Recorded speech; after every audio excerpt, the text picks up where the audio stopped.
사도신경으로 함께 신앙 고백 드립니다. 나는 전능하신 아버지 하나님 천지의 창조주를 믿습니다. 나는 그의 유일하신 아들 우리 주 예수 그리스도를 믿습니다. 그는 성령으로 잉태되어 동정녀 마리아에게서 나시고 본디오 빌라도에게 고난을 받아 십자가에 못 박혀 죽으시고 장사된 지 사흘 만에 죽은 자 가운데서 다시 살아나셨으며 하늘에 오르시어 전능하신 아버지 하나님 우편에 앉아 계시다가 거기로부터 살아있는 자와 죽은 자를 심판하러 오십니다. 나는 성령을 믿으며 거룩한 공교회와 성도의 교제와 죄를 용서받는 것과 몸의 부활과 영생을 믿습니다. 아멘. 찬송가 413장 찬송 드리겠습니다.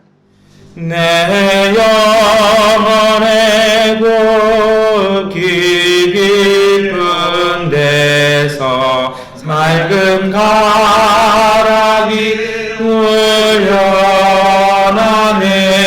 흘려나네. 하늘 곡조가 언제나 흘러나와 내 영혼을 보이사네.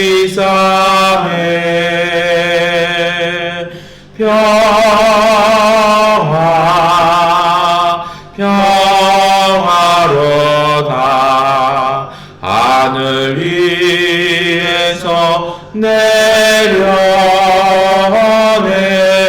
내려오네.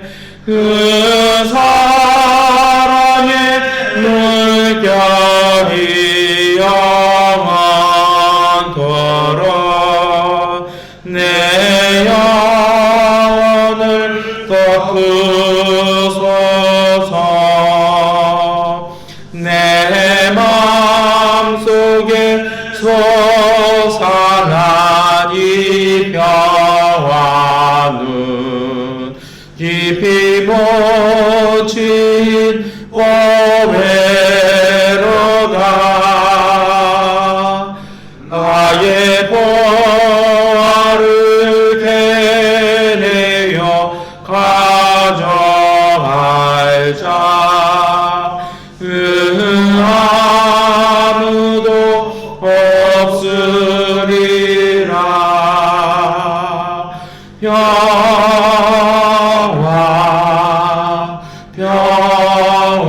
평화로다. 하늘 위에서 내려오네. 그 사랑의 물결이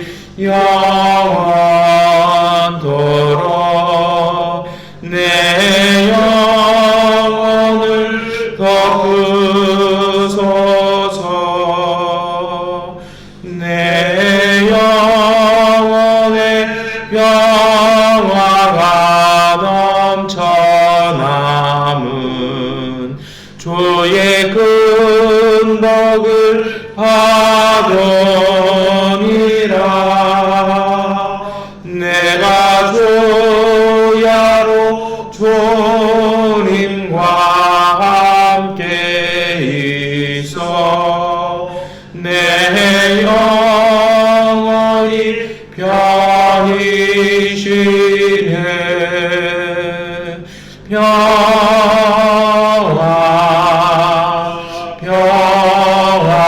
평화로다. 하늘 위에서 내려오네. 그 사랑의 물결이 영원토록 내 영혼을 덮으소서. 이 땅 위에 험한 길 가는 동안 참된 평화가 어디 있나. 우리 모두 다 예수를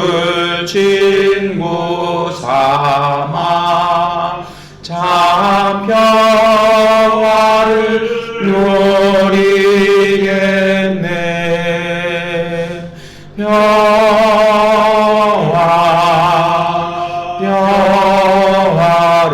평화로다.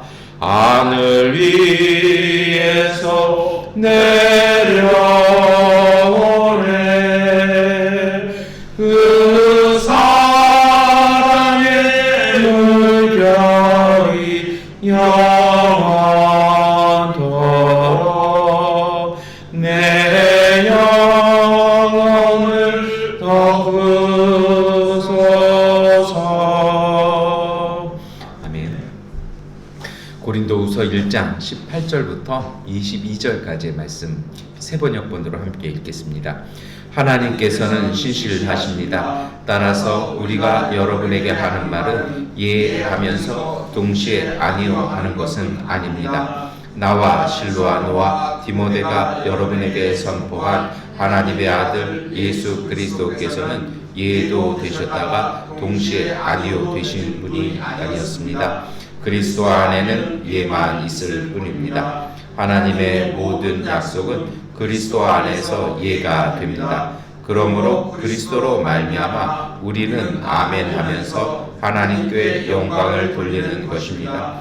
우리를 여러분과 함께 그리스도 안에 튼튼히 서게 하시고 또 우리에게 사명을 맡기신 분은 하나님이십니다. 하나님께서는 또한 우리를 자기의 것이라는 표로 인을 주시고 그 보증으로 우리 마음에 성령을 주셨습니다. 아멘.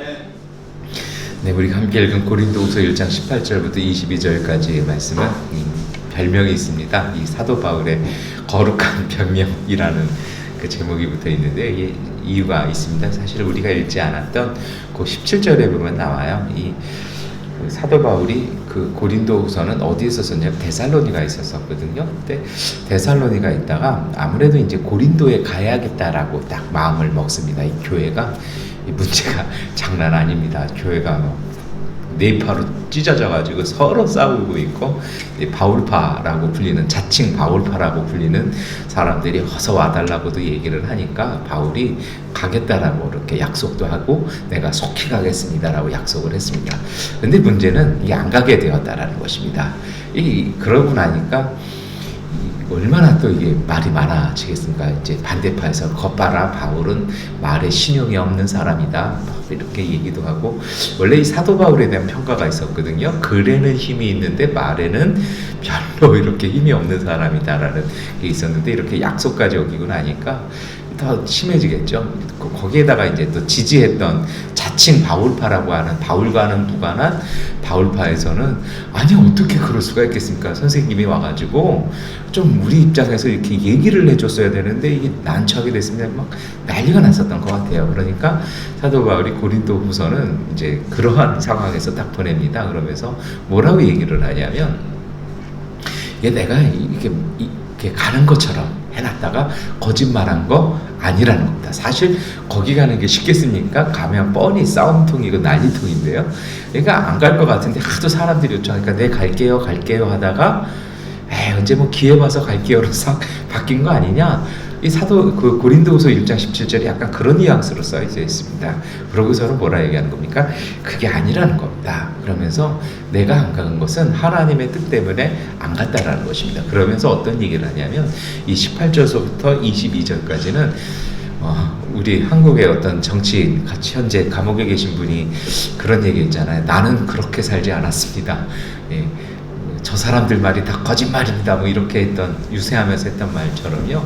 비슷한 얘기를 하는 거거든요. 뭐냐면 자기는 지금까지 그렇게 살지 않았다라는 것입니다. 그래서 18절부터의 말씀 뭐냐면 하나님께서 신실하시다라는 겁니다. 그래서 우리가 하나님께로부터 받아서 여러분에게 하는 말은 예가 있지 아니요가 없다라는 겁니다. 다시 말해서 우리식 표현으로 얘기하면요. 시시비비가 분명하다라는 겁니다. 하나님의 뜻은 항상 분명하다라는 것입니다. 그래서 19절에도 그런 말씀이 있잖아요. 이 자기를 포함한 자기와 함께하는 모든 이 선교단이 하나님의 아들 그 예수에 대한 복음은 뭐 얘도 됐다가 이럴 때는 아니어도 됐다가 이렇게 얘기하는 처신에 능한 것이 아니라 하나님의 뜻은 항상 분명해서 자기들은 지금까지 그 분명하신 주님의 뜻대로만 살아왔다라는 것입니다. 그래서요, 자기들은요, 20절에도 보면 어떤 얘기가 아니면 하나님의 영광이 나타났다라고 되어 있거든요. 이 20절 말씀 우리가 아예 한번 같이 읽어봤으면 좋겠습니다. 하나님의 모든 약속은 그리스도 안에서 이해가 됩니다. 그러므로 그리스도로 말미암아 우리는 아멘 하면서 하나님께 영광을 돌리려는 것입니다. 아멘. 자기네가 고린도 가는 것보다 가지 않는 것이 오히려 하나님께 영광을 돌리는 것이기 때문에 자기들은 안 갔다라는 것입니다. 여러분, 이것을 우리가 잘 이렇게 좀 마음에 담았으면 좋겠습니다. 특별히 외국에 살면서 우리가 살다 보면요, 이런 경우가 참 많아요.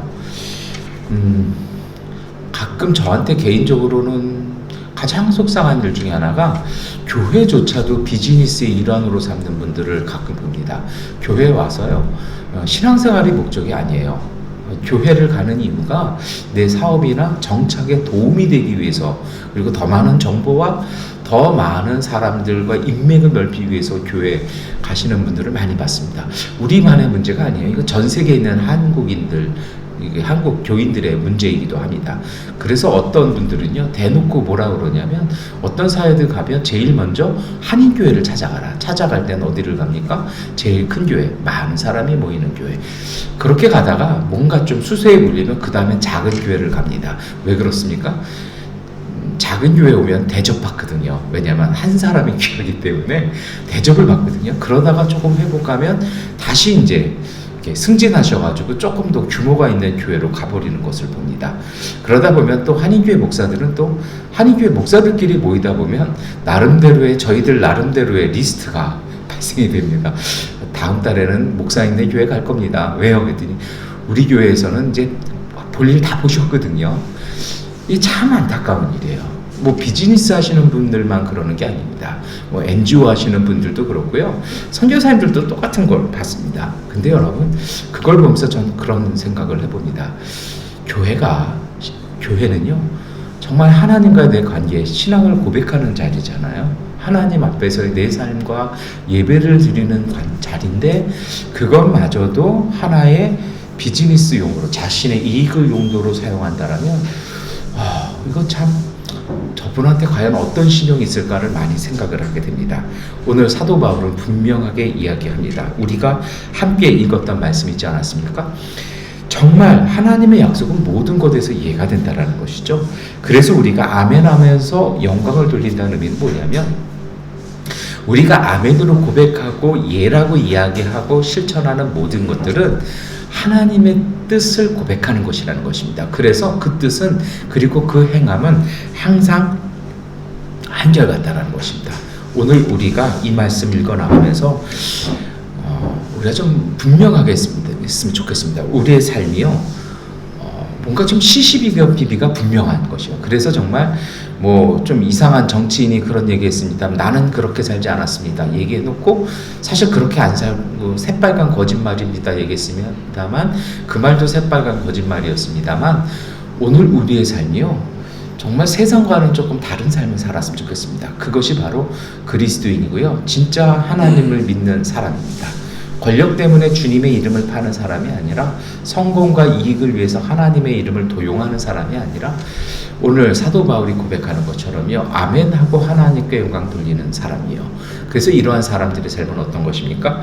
내 이익과 내 편리가 아니라 하나님의 뜻을 드러내는 삶이었습니다. 그것이 바로 예수님의 삶이기도 했습니다. 이것은요, 바꿔 말하면 예수 그리스도의 삶을 산다라는 것은요, 하나님의 뜻을 분명하게 내 삶에서 드러내는 것입니다. 여러분, 오늘 우리의 삶 속에서 정말 중요한 것이죠. 이것을 하기 위해서는 해야 될 일이 하나 있습니다. 그것은 오늘 우리의 삶에 항상 준비되어져 있는 자세, 항상 도전하는 자세, 그리고 항상요, 고백하는 자세가 있어야 합니다. 가끔 보다 보면요, 때에 따라서는 뭐 삶을 그렇게 치열하게 안 살아도 될 때가 있어요.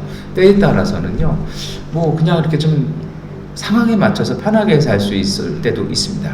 여러분, 여기서 오늘 우리가 보여줄 수 있는 삶이 있어요. 뭐냐면 오늘 우리의 삶에서 때에 따라서는 그것이 거추장스럽지만 끊임없이 오늘 우리 자신을 준비하고 예비하고 단련하는 그 시간이 없으면 오늘 사도 바울이 말하는 이 신앙의 삶은 살기 어렵습니다. 매일같이 우리 삶을요 간결하게 하고 매일같이 기도하지 아니하면 이게 어려워요. 왜 그런 줄 아십니까? 삶에 매여버리면 우리도 어쩔 수 없이 처신을 해야 됩니다. 너무 삶에 매인 것들이 많아요. 가끔은요 삶이 간결해야 됩니다. 왜요? 주님의 뜻에 따라서 우리가 언제든지 움직일 수 있어야 되는 것이거든요. 사도 바울 같은 경우도 단촐하잖아요. 오늘 우리의 삶에 지닌 것이 많고 우리가 너무 올가매는 것이 많으면 이렇게 하기가 어렵습니다. 그래서 항상 우리의 삶을 돌아보아서요 간결하고 언제든지 주님이 말씀하시면 하나님의 뜻을 깨달으면 움직일 수 있도록 끊임없이 우리의 삶을 간결하게 해놓고 준비해두고 단련해두지 아니하면 이것은 어렵습니다. 두 번째로요 어떤 것이 있냐면 도전하는 것이 필요해요. 하나님이 우리에게 뜻을 보여주셨어요. 분명한 뜻을 보여주셨습니다. 그런데 왜 사람들이 그것을 아니오로 바꿔버릴까요? 그것은 어렵기 때문입니다. 그것은 힘들기 때문입니다. 그래서 무엇이 필요하냐면 도전하는 것이 필요합니다. 그게 어려워요. 지금까지 우리가 했던 방식대로 하면 이게 수월해요.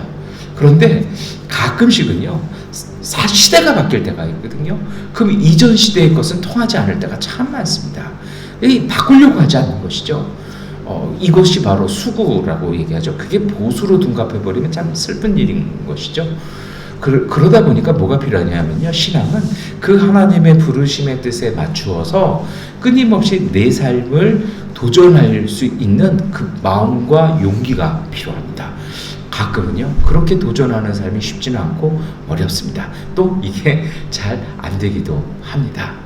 그런데 여기에서 필요한 것이 세 번째의 삶이 고백하는 삶입니다. 고백한다는 건요 오늘 우리가 잘 안 되는 것을 인정하는 것입니다. 도움을 청하는 것입니다. 그것이 바로 성령이 우리 안에서 역사하시는 것입니다. 그래서 사도 바울은요 자신들이 정말 분명하게 하나님의 뜻을 고백하고 그 뜻을 추구하면서 산다고 얘기하면서 마지막에 이런 얘기를 하시죠. 21절 22절 말씀 우리가 함께 읽겠습니다. 우리를 여러분과 함께 그리스도 안에 튼튼히 서게 하시고 또 우리에게 사명을 맡기신 분은 하나님이십니다. 하나님께서는 또한 우리를 자기의 것이라는 표로 인을 주시고 그 보증으로 우리 마음에 성령을 주셨습니다. 아멘. 우리로 하여금 그 도전을 하게 하시고 그러한 삶을 하게 하시는 분 하나님이십니다. 그 하나님은요 오늘 우리를 도우시기 위해서 우리 가운데 성령을 보내주셨고 성령이 우리와 함께 하십니다. 우리가 할 수 있는 모든 것을 다 지녔어요. 그런데 그 아무것도 하지 않는다라면 그것은 참으로 슬픈 일일 것입니다. 여러분 정말 신실한 하나님에 대한 믿음 그리고 그 하나님께서 우리에게 증거를 주시고 능력을 주셨다라는 이 신앙 이것으로요 오늘 우리가 하나님께서 허락하신 내 삶, 내 인생, 내 신앙을 삶을 살아가야 되겠다는 이 자신감 이것이 오늘 우리 가운데 있기를 축원합니다. 사도 바울이 얼마나 당당하게 얘기합니까? 가겠다라고 얘기해놓고 가지 않는 것이 주님의 뜻이어서 나는 가지 않겠습니다. 나는 이랬다 저랬다 하는 사람 아닙니다. 라고 이야기할 정도의 그 담대함과 삶의 진솔성이 우리 가운데 있었으면 좋겠습니다. 이것은 맹목적인 독단과 독선이 아닙니다. 그것은요 분명한 것입니다. 하나님의 뜻을 분명히 알기 때문인 것입니다. 그 뜻을 분명히 아는 것도 귀합니다. 그런데 더 귀한 것은요 그 뜻을 비난을 감수하고서라도 살아갈 수 있고 실천할 수 있는 용기 그 믿음이 더 귀한 것입니다. 여러분 그러한 사람에게 우리는 어떤 매력을 느끼고 존경도 느끼지 않습니까? 오늘 우리가 좀 이렇게 살아서 우리의 풍미가 날 때 그것이 저는 그리스도의 향기라고 생각합니다. 이것은요 비로소 하나님의 성령을 마음에 품고 살 때 가능할 것 같습니다. 이런 의미에서 우리 모두가 성령으로 충만했으면 좋겠습니다. 그래서 성령이 주시는 깨달음, 성령이 주시는 능력으로 때로는 비난도 받지만 그러나 정말 담백한 모습으로 우리에게 주어진 그 믿음의 길 걸어갔으면 좋겠습니다. 이것이 바로 진정한 사람일 것입니다. 사도 바울은 고린도후서 1장 12절에 이 모든 이야기를 시작하기 전에 이렇게 고백을 합니다. 우리의 자랑거리는 우리의 양심이 또한 증언하는 것이기도 합니다. 그것은 곧 우리가 세상에서 처신할 때, 특히 여러분을 상대로 처신할 때 하나님께서 주신 순박함과 진실함으로 행하고 세상의 지혜로 행하지 않고 하나님의 은혜로 행하였다는 사실입니다. 여러분, 이 바울이 고백하는 이 신앙에 정말 귀한 것이 있지 않습니까? 순박함과 진실함과 하나님의 은혜, 이것이 오늘 우리가 살아가는, 우리가 일해 나가는 하나님의 도구 되시기를 축원합니다. 세상에 대한 처신이 아니라 하나님의 뜻에 대한, 진리에 대한 믿음으로 승리하고 주님의 은혜 가운데 충만하시기를 축원합니다. 기도하겠습니다. 전능하신 아버지 하나님, 오늘 우리의 삶 속에 살아가면서 여러 가지 유혹이 올 때마다, 여러 가지 고민이 오고 갈등이 올 때마다 하나님, 우리가 하나님의 뜻을 선택하게 하여 주옵소서. 항상 한결같게 하여 주옵소서. 한결같기 위해서 항상 담백한 삶이 되게 하여 주시고 간결한 삶이 되게 하시고 주님의 성령을 의지하는 삶이 되게 하여 주시옵소서. 그래서 세상에 미련할지 몰라도 하나님 앞에서 지혜롭게 하여 주시고 그 지혜로움을 통해서 세상의 복잡한 거짓이 물러갈 수 있는 진실된 삶을 살게 하여 주시옵소서. 주님, 우리가 가진 것이 적을 수도 있습니다. 그러나 그 자금이 세상의 어떠한 것보다도 풍요로우며 그 어떠한 것보다도 더 밝은 빛 된다라는 것을 믿고 주님 앞에서 나감을 통해 이 미얀마 양곤에서 은혜 있는 삶, 복된 삶, 소금과 빛된 삶 살게 하여 주옵소서. 예수 그리스도의 이름으로 기도드립니다. 아멘. 하나님께 기도하는 시간 갖도록 하겠습니다.